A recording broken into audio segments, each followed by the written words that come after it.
Hi everyone, अब हम लोग बात करने वाले हैं कि एंगुलर में एक इनपुट फील्ड की वैल्यू को गेट और सेट कैसे कर सकते हैं सिग्नल्स के साथ। अब सिग्नल्स का यूज यहाँ पे क्यों करना है, देखो मैं आपको पहले बता चुका हूँ इस सीरीज के अंदर कि अब एंगुलर रिकमेंड करता है कि आपको नॉर्मल प्रॉपर्टीज का यूज कम करना है और सिग्नल्स का यूज ज्यादा करना है, बिकॉज उनकी परफॉर्मेंस बेटर होती है। वो बेटर तरीके से डोम को हैंडल करते हैं, फास्टर तरीके से। सबसे पहले हम लोग एक इनपुट फील्ड को डिफाइन करेंगे, देन सिग्नल्स के साथ उसकी वैल्यू को गेट और सेट करेंगे, उसकी वैल्यू को रिसेट करना सीखेंगे। कॉमन मिस्टेक्स के बारे में बात करने वाले हैं जब हम लोग गेट और सेट करते हैं एक इनपुट फील्ड की वैल्यू को। देन कुछ इंटरव्यू क्वेश्चन डिस्कस करने वाले हैं। नोट्स, कोड, प्लेलिस्ट का लिंक आपको डिस्क्रिप्शन बॉक्स में मिल जाएगा। हम लोग कुछ ऐसा कोड करने वाले हैं, मैं आपको यहाँ पे दिखा देता हूँ। जैसे ही मैं यहाँ पे कुछ भी डालूंगा इस इनपुट फील्ड के अंदर, तो यहाँ पे आपको वैल्यूज के ऊपर दिख जाएगा। जैसे कि मैं यहाँ पे करता हूँ हेलो अनिल सिद्धू, राइट। तो सेम चीज आपको यहाँ पे ऊपर भी मिल जाएगी। यहाँ से हम लोग वैल्यू को सेट कर रहे हैं और यहाँ पे हम लोग वैल्यू को गेट कर रहे हैं। सेम जैसे ही मैं यहाँ पे सेट डिफॉल्ट वैल्यू पे क्लिक करूंगा तो यहाँ पे हमारी एक डिफॉल्ट वैल्यू ये सेट हो जाएगी। मैं जो भी यहाँ पे लिख लेता हूँ, उसके बाद में इस पे क्लिक करने पे यहाँ पे अनिल सिद्धू ही सेट हो रहा है। ये चीज हम लोग यहाँ पे करने वाले हैं। प्रॉपर यहाँ पे डेटा टाइप वगैरह को डिक्लेयर करेंगे, प्रॉपर सिग्नल का यूज करेंगे। काफी कुछ जानने को मिलेगा, पूरा पार्ट देखना। और प्लीज चैनल को सब्सक्राइब करना, वीडियो को लाइक करना, कमेंट सेक्शन में फीडबैक देना मुझे कि आपको कैसा लगा ये पार्ट। अब हम लोग कोड पे चलते हैं और सबसे पहले मैं यहाँ पे एक पी टैग लूंगा, यहाँ पे लिखता हूँ वैल्यू, देन कोलन के बाद हमें यहाँ पे वैल्यू मिलेगी। और वैल्यू के लिए मैं यहाँ पे प्रॉपर्टी भी लूंगा। मैं यहाँ पे क्या करता हूँ, app.ts के अंदर जाके एक सिग्नल ले लेता हूँ जिसका नाम रखता हूँ नेम। कुछ और नाम रखना चाहो तो वो भी रख सकते हो। मैं यहाँ पे एक सिग्नल लूंगा जिसकी बाय डिफॉल्ट वैल्यू में डाल दूंगा यहाँ पे एम्प्टी, कुछ भी नहीं है इसके अंदर। देन अगर आपको इसका टाइप डिफाइन करना है तो यहाँ पे आप लिख सकते हो राइटेबल सिग्नल। देन इसका टाइप, इसके अंदर हम लोग स्ट्रिंग वैल्यू ही लेंगे, तो मैं यहाँ पे स्ट्रिंग कर देता हूँ। ऑलराइट, सिंपल है, कोई प्रॉब्लम नहीं है। जो ये नेम है ये हमें यहाँ पे मिल जाएगा, तो मैं नेम और इस तरीके से फंक्शनल ब्रेसिस को मैं यहाँ पे यूज करता हूँ। आफ्टर दैट मैं यहाँ पे एक इनपुट फील्ड लेता हूँ इस तरीके से, एंड एक हम लोग यहाँ पे बटन भी ले लेते हैं जिसके ऊपर मैं यहाँ पे करता हूँ रिसेट वैल्यू। ठीक है, इसके ऊपर मैं एक क्लिक के ऊपर एक फंक्शन कॉल करता हूँ। इसका मैं यहाँ पे नाम रखता हूँ रिसेट वैल्यू।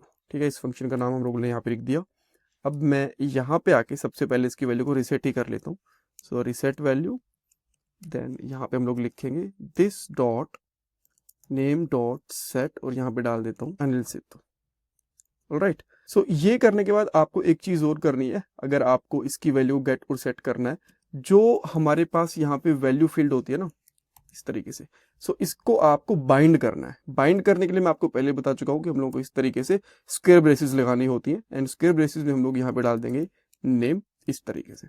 ऑलराइट, देन मैं यहाँ पे एक इनपुट फील्ड मैं एक इनपुट इवेंट लेता हूँ बेसिकली इस तरीके से, और यहाँ पे मैं एक फंक्शन लूंगा सेट वैल्यू, राइट। और इसके अंदर हम लोग यहाँ पे लिखेंगे dollar event dot target dot value, right. And then हम लोग यहाँ पे सेट वैल्यू पे लेके चलते हैं, एक फंक्शन को यहाँ पे कॉल करेंगे, यहाँ पे लिखेंगे this dot name dot set और यहाँ पे जो भी वैल्यू आ रही है। मैं यहाँ पे लूंगा वेल, और वैल्यू हमारी किस टाइप की आएगी, स्ट्रिंग टाइप की आएगी। ठीक है, तो यहाँ पे हम लोग वेल डाल देंगे इस तरीके से। कूल। अब ये प्रॉपरली काम करना चाहिए। थोड़ी सी स्टाइल हम लोग लिखेंगे, बट एक बार चेक कर लेते हैं। जैसे मैं यहाँ पे लिखता हूँ हेलो अनिल सिद्धू, तो जो मैं यहाँ पे लिख रहा हूँ वो प्रॉपर आ रहा है। मैं रिसेट करूंगा तो अभी रिसेट बटन काम नहीं कर रहा। लेट मी सी ये क्यों नहीं काम कर रहा, बिकॉज मैंने यहाँ पे ये वाली ब्रेसेस नहीं लगाई। अब मैं इस पर क्लिक करूंगा तो आप ये देख सकते हो प्रॉपरली काम कर रहा है। अगर मैं यहाँ पे करता हूँ हेलो पीटर, ठीक है, बट जैसे मैं यहाँ पे रिसेट पे क्लिक करूंगा तो ये चीजें रिसेट हो जाएंगी। नाउ मेरे पास कुछ CSS लिखी हुई है, इसको मैं अनकमेंट कर देता हूँ। देन यहाँ पे आके चेक करोगे तो ये थोड़ी सी इसकी बेटर स्टाइल होगी। CSS के ऊपर मैं ज़्यादा फोकस करता नहीं हूँ, बिकॉज हमारा काम है यहाँ पे लॉजिक को समझना, ना कि CSS को समझना, राइट। ये हम लोगों ने चीज़ देख ली। इसमें कुछ डाउट कंफ्यूजन है मुझे कमेंट सेक्शन में पूछ सकते हो। जो डेवलपर्स गलती करेंगे यहाँ पे, वो सिग्नल्स का यूज नहीं करेंगे। लेट्स से इंटरव्यू के अंदर ऐसा बोल दिया गया कि वैल्यू को गेट एंड सेट करके दिखाओ एंगुलर के लेटेस्ट वर्जन के अंदर, तो वो बेसिकली नॉर्मल प्रॉपर्टीज का यूज करेंगे। देन इंटरव्यू लेने वाले को समझ में आ जाएगा कि ये बहुत किसी पुराने वर्जन के ऊपर काम करके आया, पुराने वर्जन के बारे में इसको पता है, लेटेस्ट वर्जन के बारे में इनको बिल्कुल भी आइडिया नहीं है। इसीलिए सिग्नल का यहाँ पे आपको यूज करना है अगर आप लोग गेट और सेट वैल्यूज कर रहे हो। Thank you so much for watching this part guys.